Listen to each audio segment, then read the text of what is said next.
Yo, what's up guys, it's Talon, and today I'm going to be showing you how I got Challenger in Wild Rift with over a 60% win rate, which is the highest win rate I've ever had to get to Challenger, and honestly, it is a really high win rate. Pretty rare that people will have this high win rate, so I definitely want to share with you some of the specific things we've done this season compared to other seasons. So it took us about 275 games. I'm a little past Challenger at this point. I'm actually on a 14 game win streak right now, which I think is pretty funny as well. I might be an Echo abuser, guys, I'm not gonna lie, but I'm gonna show you the early kind of stats right now. So we've played 78 Cinder games with a 58% win rate, 77 Echo games, 65. We got a 70% win rate Warwick, 70% win rate Varus, Nautilus as well, and then you kind of see how a lot of the lower champs not as well, except for Tristana. Apparently I'm the GOAT Tristana, I don't know. But yeah, overall I think what's really important to mention is the Syndra, Echo, Warwick spam that I have done. This season I have a lot of videos on these champions. We're nearly at 12,000 champion score for Echo. I'm at 11,994. And so basically the point of this video is for me to show you guys, one, a really funny gameplay where we actually came back down like 14,000 gold, which I think is a pretty fun game to watch. And then to give you guys some tips in the early game about how I climbed. So let's just get right into that. Okay guys, so we're gonna get into this gameplay. I'm playing against the rank 1 player in North America right now. His name's Hoy. He is the Lee Sin on the enemy team, and so we're in a pretty high elo game here. You're gonna watch my team get stomped in the early game, and then we're gonna kind of talk about the comeback as that happens. But in the early game, I really just want to tell you guys some of the main things that allowed me to climb this season. So the first thing that kind of differed, early on in the season, I pretty much did the thing I always do where I play autofill, I play a bunch of roles, play like, you know, a decent amount of champions, but not a crazy amount of champions. We did all the normal ones, you know, the Vi, Thresh, and got into some other ones as well. There wasn't really anything different with that. But once I got around Master, Grandmaster level, we started really specializing in Syndra, Echo, and Warwick, which is obviously because of the Master versatility thing. But if you guys have noticed, then I've been winning a bunch on these champions. And I think there's a few main reasons for that. And the first is that I've been sticking basically to one role. I'm playing mid lane, right? And then when I'm autofill, jungle, or top, I play Warwick. But typically playing mid lane. And with just playing one role, I'm really able to get like all of these niche small details down way better. Whereas when I'm playing every role and going back and forth a bunch of different roles, it gets kind of hard to, you know, just feel as practiced on your role, because obviously you're playing so many different things. And so the good aspect of playing a lot of roles is that you become really cerebral as a player, right? You learn every aspect of the game. You're able to track jungle. You understand what the bot lane are going to do. You understand the matches. You understand everything. But once you get to a certain point, it's like now you kind of need that specialization a little more heavily. And so this season, again, we really specialized in the mid lane role. And that is also a role that allows you to carry very hard. The second thing we did is our champion choice. So Syndra and Echo are literally the two best mid laners in Wild Rift right now. I'm going to make a meta report video for you guys soon so you guys can understand the full meta. But Syndra and Echo, I will spoil it a bit, definitely top 2 mid laners in Wild Rift right now. And so playing those OP champions as well, I mean, of course, it's just made it a lot easier. So like, not only am I spamming these champs to the point that I'm getting like, you know, really good on them. Like I've been top 3 Syndra now, top 10 Echo. And so I really know how to play these champions well, but they're just broken. And so like that kind of mixture of having the mastery on them, and then also the fact that they're crazy OP, whereas normally I'd be maining champions that are strong, but not like best champion in the game. So that has been a really big thing. I've been playing duo for this, just so you guys do know as well. Obviously, if I'm playing solo queue, I'm not going to win as much. I have proven before that I can climb to the highest rank in the game solo queue only. I've done this, and so I don't really feel the need to prove it anymore. But I do want to acknowledge, of course, solo queue is always harder. It would take me longer to do this in solo queue compared to duo queue. But every game's duo pretty much. A couple solo queues here and there. No trio, no 5-man, just basically 90% duo, 10% solo. So I'll keep that, you know, I'll note that as well. But yeah, I think like mental has been like the biggest thing, frankly. It's kind of funny, but I'll notice like when I'm having better mental in general, like whether it's just like related to Wild Rift or just related to other things, I'll end up noticing I play a lot better. And this is really like kind of a big thing, is not to queue up when you're really tilted. Now, as a streamer, I obviously basically stream every day. But for example, there was about a week where I was really sick. I wasn't playing a bunch when I was sick. I took, you know, some time off of streaming and kind of relaxed, and then got back when I was feeling better. And like, you know, it doesn't have to be necessarily health related. It could just be you're not having fun, you're tilted, whatever. That thing is really important to understand. Like when you're in a bad mood, don't grind the game. You're just going to play worse, and then you're also going to blame your team more. You're gonna get more frustrated. It's gonna be less fun. It just doesn't work well. You know, point blank, very simple, straightforward, right? But that is something that has definitely been very useful for me. When it comes to like kind of another way to kind of keep your mental really good, and I've talked about this in you know previous videos, is to really find a specific thing to kind of improve on and focus on. And then if that's really your main focus, you're kind of gonna like be so focused on improving that you're not gonna focus as much on whether or not your teammates are, you know, good or not. So that's another kind of important thing that's helped me climb. And then I would also say just like my awareness of efficiency has became so good in mid lane right now. I have so many games where I have the most gold. I have more gold than my jungle. I have more gold than enemy jungle. I'm just farming so well. Like my understanding of waves has increased the most this season playing mid lane compared to like anything else. And so that has really been the biggest improvement gameplay wise that I've made. I'm always on my wave first. Like I'm doing an amazing job of getting on the wave before the enemy, and then I can rotate right after. So you see here the Pyke, he rotates early. I deny him an entire wave by pushing, and then I still get to rotate late, and you're going to see me get a kill here, I believe, in a second, if I'm not mistaken. I believe I killed a set because of my rotation. And so that's just the thing, yeah. So like I got that mid wave, right?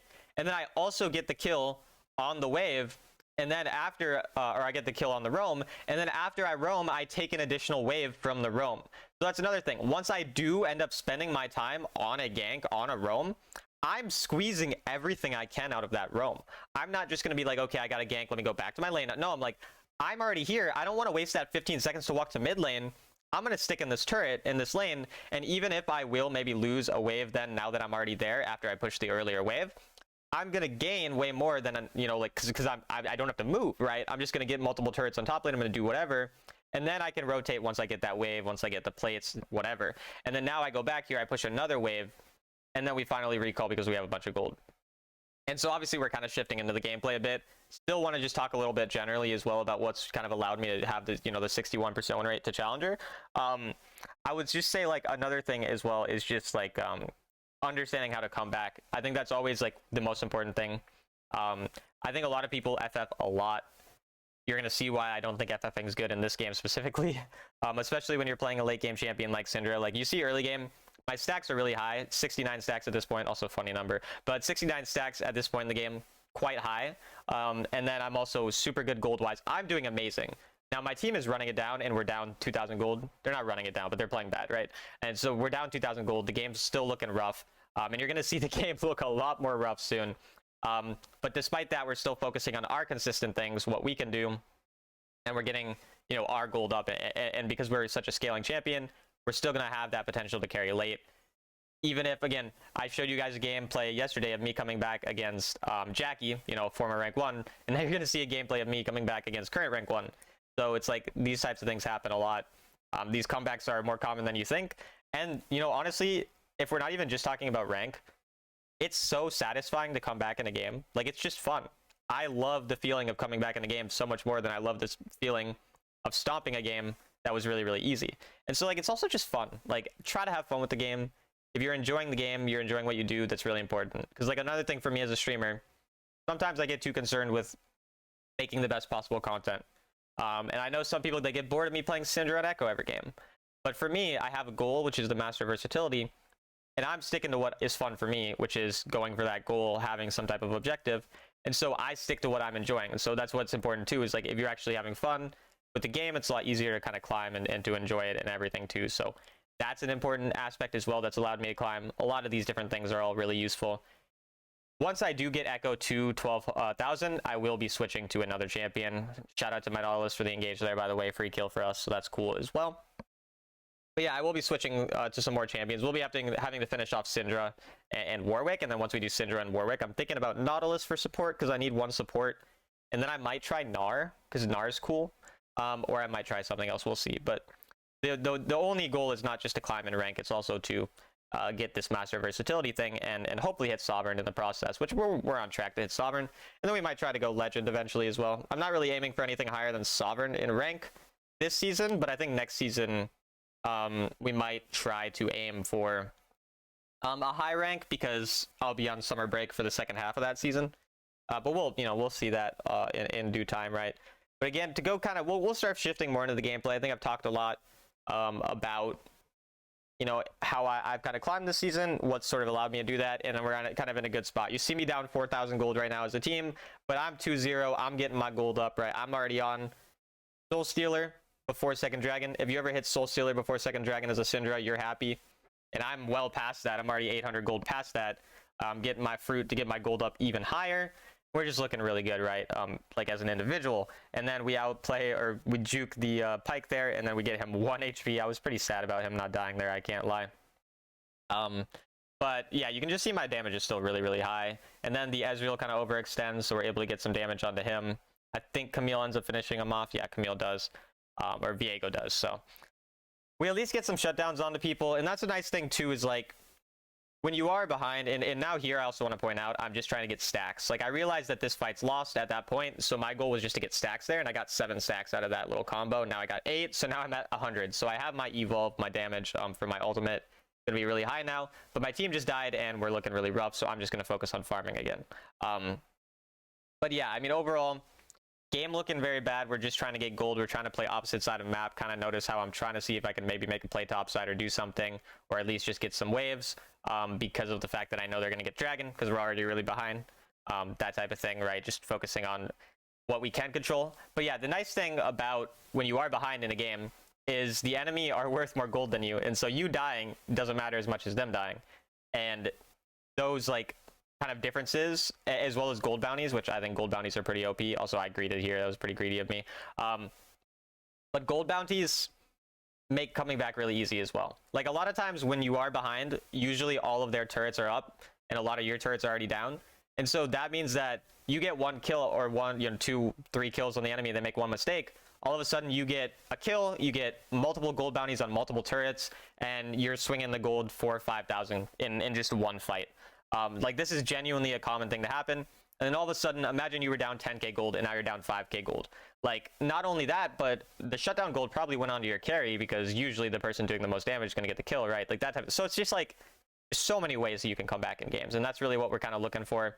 Of course, also a funny thing for coming back that I do want to mention is, if you actually watch my streams in a lot of these games, I'll say things like, oh, this is unwinnable, we can't win. And some people think that's bad, but for me, honestly, saying that the game is unwinnable kind of helps me, because it's like, I'm just accepting, like, okay, this is probably not a win, it's probably going to be really hard, can't really control that, so now we're just going to try to win anyway. It's like less stress than it's like, if it's like, oh, my teammates suck, my teammates suck, my teammates suck, which again, sometimes I say my teammates suck a lot too, because I get tilted. But generally speaking, that is, an important thing as well, just to mention, because you can see I have a 1 in 7 ADC. My top laner is 0-4. I think I didn't see my jungle scoreline, and my duo is my support, but he's not currently in a good spot this game because the bot lane did go pretty bad. But he's a Nautilus, so he's always able to be useful later on in the game. They end up getting a pick onto the set, so kind of notice here how they make the plays on the side lane. And I have some good players on my team. I have a Challenger top laner, Challenger support. I'm Challenger, obviously, as well, in this current game. And so our teammates know, like, they can make that quick play on the bot side because the enemy are probably going to be setting up for Baron, but Baron doesn't spawn for 20 seconds, so we can make that quick play, maybe get that shutdown, and then get back to the Baron by the time we need to. So, like, that little pick onto the set on side lane is very important. Now, we're still down 8,500 gold as a team right now. The game is still looking very poor. But you can see how we're not really over-forcing. We're just trying to see, are they on Baron? I'm trying to just get a random little pick there. Because anytime you pick off one person, you're probably still going to be in a decent spot, even if the enemy are really behind, or really ahead of you, rather. So that's something to keep in mind. I'm just trying to look for a one-shot angle, any place I can find it. And if we find one, then we're kind of chilling. But for now, we're just kind of, basically hovering, trying to make sure they don't do Baron. Which, this is sort of the shift that happens as well in the mid game. So once 12 minutes comes and the Baron spawns, you now have to be way more wary of the Baron and a lot less worried about gold. So now I'm just getting the mid wave. Maybe I get a top wave every now and again. But I'm no longer going all around the map, finding all the gold, trying to get my gold as high as possible. Now I'm still farming, but I'm more concerned about this Baron and about fights sometimes than anything else, because, like, I don't want us to be losing the objective or something. So we end up getting the shutdown onto the Pike, and then Lee Sin misses his first ability, which allows us to survive. And so again, guys, rank 1 players, they make these same mistakes or these, silly plays, and sometimes you're able to capitalize on it. Now, in this case, we're not really able to capitalize. Unfortunately, we end up dying and losing the fight.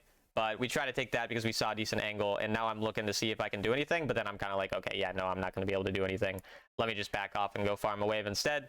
And so we just go farm. And that's another thing too. When you're trying to, you know, when the enemy are on Baron, they're on a dragon, whatever, if you know there's literally like no way you're going to stop it, like your jungler's dead or you're zoned off and everyone on the enemy team's alive, don't try to force something stupid. Just stay alive, make sure you try to wave clear, and try to survive. But you can see I literally have the second most gold in the entire game, and the enemy are up like 10,000 gold, and they currently have a Baron.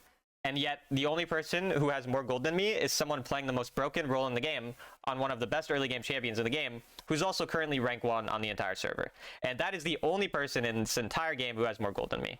We get another nice pick onto the set, and then we recall. And even though the enemy get our inhib, we do end up at least getting one pick and kind of slowing down their push. And at the end of the day, if their Baron gets one inhib, like that's not the worst thing ever.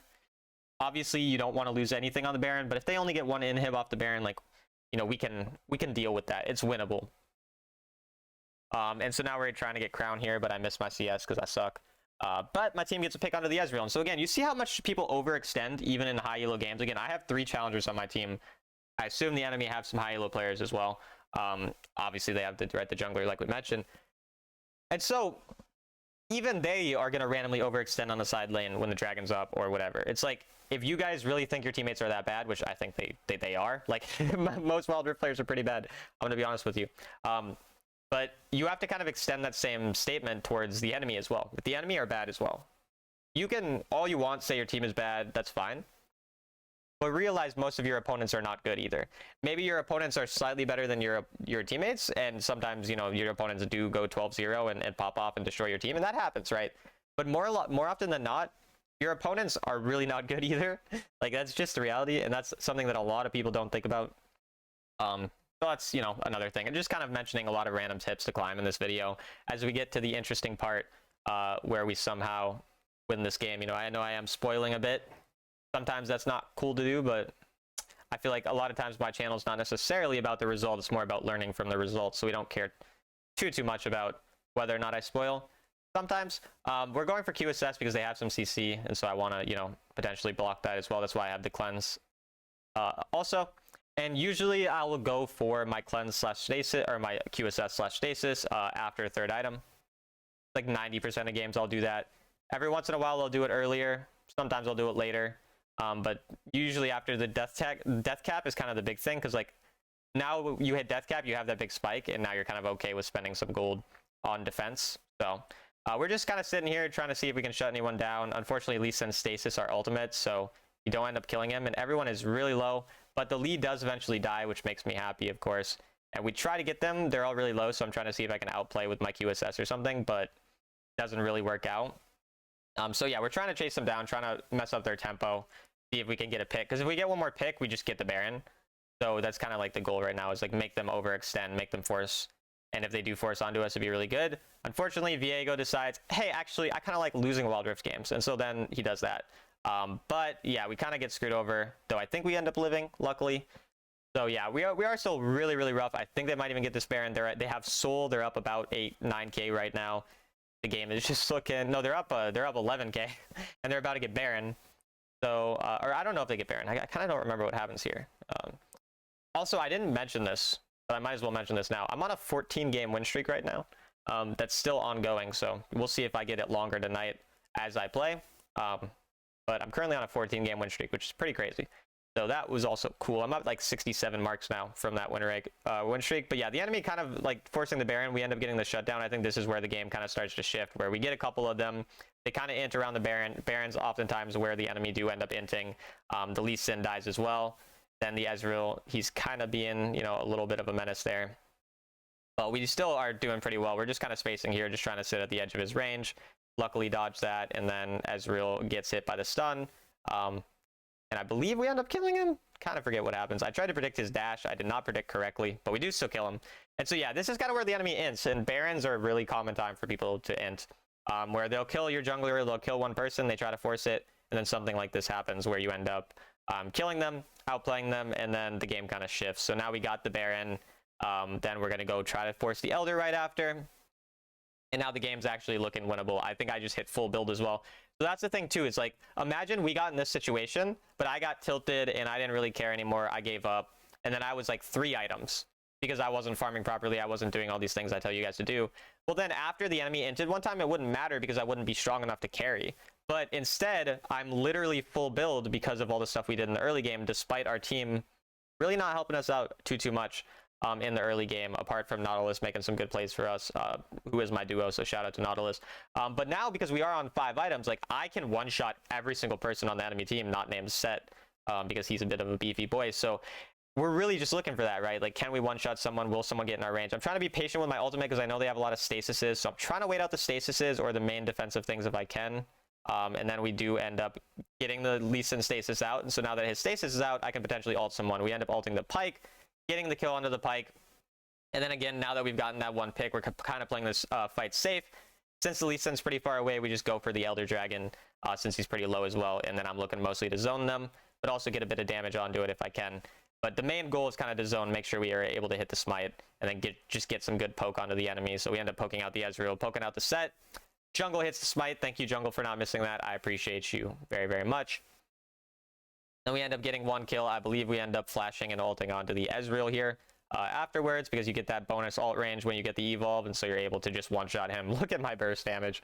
That's crazy. And then we are just barreling down the mid lane with the Elder plus Baron at this point. You can kind of see, again, like, you know, the pretty straightforward things that we did in the same thing for the last comeback video. You play on the opposite side, you patience for the enemy to throw, don't overforce too hard, scale up, focus on your own gold.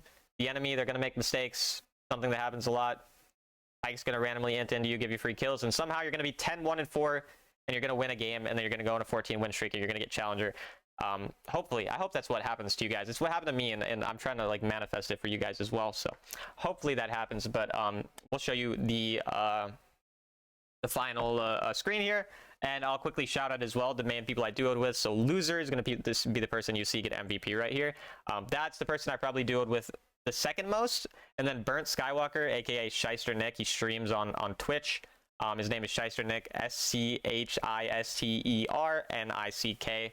He streams on Twitch. He is a tank main, so if you like tanks, go watch that guy. I duo with him a lot. And yeah, that's about it for the video. So if you guys are interested in getting coaching from a rank 5 Sovereign Autofold player who also just got Challenger with a 61% win rate, you can DM me on Discord, Talon1169, or through the link in the description to my Discord server, and I will see you guys in the next video.